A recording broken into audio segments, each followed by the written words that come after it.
Zig programming language introduces a powerful and unique concept of pointers that significantly enhances the way we handle memory and data structures.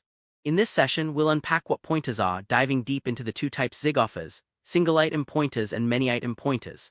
These concepts will be illuminated through examples and detailed explanations, allowing you to grasp how to use pointers effectively. So far, we covered advanced array manipulation in Zig, enhancing your ability to manage complex data structures. Now we will talk about pointers, understanding their syntax, how to declare and dereference them, and the differences between single-item and many-item pointers. Now let's take a look at a simple example that illustrates how to declare and use a pointer in Zig. In this code, we start by defining an integer variable x and initialize it with the value 10. The key part of this example is the declaration of the pointer p, which is created to store the address of x. This is accomplished using the AND operator, which retrieves the memory address of the variable x. Now p holds this address, allowing us to manipulate the variable x indirectly. Next, the code demonstrates how to access the value of x through the pointer p. By using the asterisk operator, we can dereference p, which gives us the value stored at the address it points to. The program then prints out the value of x, its address, and the value accessed through the pointer, illustrating how pointers provide a way to reference and modify variables in memory effectively. This functionality is particularly useful in more complex structures where direct access may not be feasible. Now let's take a look at how we can work with optional pointers in Zig. In the following code, we define a nullable pointer x, which is initially set to null. This means that x does not point to a valid memory location at the start. Before we attempt to dereference x, we check if it holds any value using an if condition. If x is not null, we proceed to dereference it and print the value it points to. On the other hand, if x is null, we print a message indicating that there is no value to access.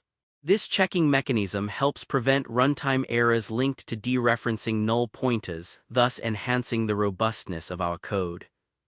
Next, we create an integer value and assign it the number 42. We then update the pointer x to hold the address of value using the address of operator, and after updating x, we perform the same check as before. If x points to a valid address, we print the value at that address.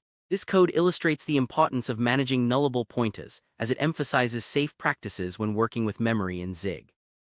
Now let's take a look at how we can use many-item pointers to manipulate an array in Zig. In this example, we define a static array called r that holds 5 integers. Next, we introduce a many-item pointer p, which points to the array by using the address of operator, and this pointer gives us the ability to manipulate the contents of the array directly. To demonstrate this, we first print out the original values of the array using a loop, showcasing the elements stored in r. This is essential to establish a baseline for what we will modify. The real power of pointers comes into play when we use p to change the first element of the array. By dereferencing the pointer with the asterisk operator, we access the array through the pointer, allowing us to set the first value to 10. Finally, we print the modified array to visually confirm the update. This example elegantly illustrates how pointers allow for efficient data manipulation, making it clear that they not only provide access to data but also enable direct modification, which is critical in performance-sensitive applications. Now let's see how we can implement dynamic memory allocation in Zig using the std-mem allocator. In this example, we begin by obtaining an allocator instance, specifically the page allocator, which is responsible for managing memory allocation requests. We then define the size of the array we want to allocate, in this case, an array of integers with 10 elements. Next, we allocate space for the integers dynamically by calling allocator alloc i32 size, which returns a pointer to the allocated memory.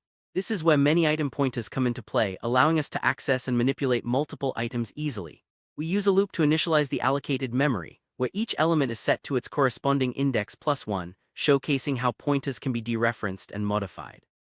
After populating the array, we print the dynamically allocated array to confirm our values. Once the array is no longer needed, it's crucial to free the allocated memory using allocator free, rptr. This step prevents memory leaks and demonstrates proper memory management, emphasizing Zig's philosophy of mindful and efficient resource usage. Next, we will write the following code snippet to illustrate how to manage ownership through function calls using pointers in Zig. Here, we define a function named processArray that accepts a pointer to an array of 5 integers. This function allows us to directly modify the elements of the array passed to it. showcasing the efficiency of using pointers for array manipulation without creating unnecessary copies. Inside the processArray function, we leverage a for loop that iterates over the elements of the array via the pointer. By utilizing a dereference operation, we can modify each item by adding 5 to its value, demonstrating direct memory access and manipulation. This is an essential feature of pointers, as it enables efficient memory usage and reduces the overhead that would result from returning modified arrays. In the main function, we initialize an array of 5 integers and call processArray, passing the address of this array using the reference operator. After the array has been processed, we print the modified values. This example aptly conveys how Zig handles pointers and memory management, allowing for streamlined operations across function boundaries. In conclusion, mastering pointers in Zig is essential for efficient programming, especially as we dive deeper into the world of data structures and memory management. Today we have explored the fundamentals of pointers, delving into both single-item and many-item pointers, addressing their syntax, declaration, dereferencing, and memory management including dynamic allocations. We also touched on safety and ownership principles, which are pivotal in avoiding common pitfalls with pointers.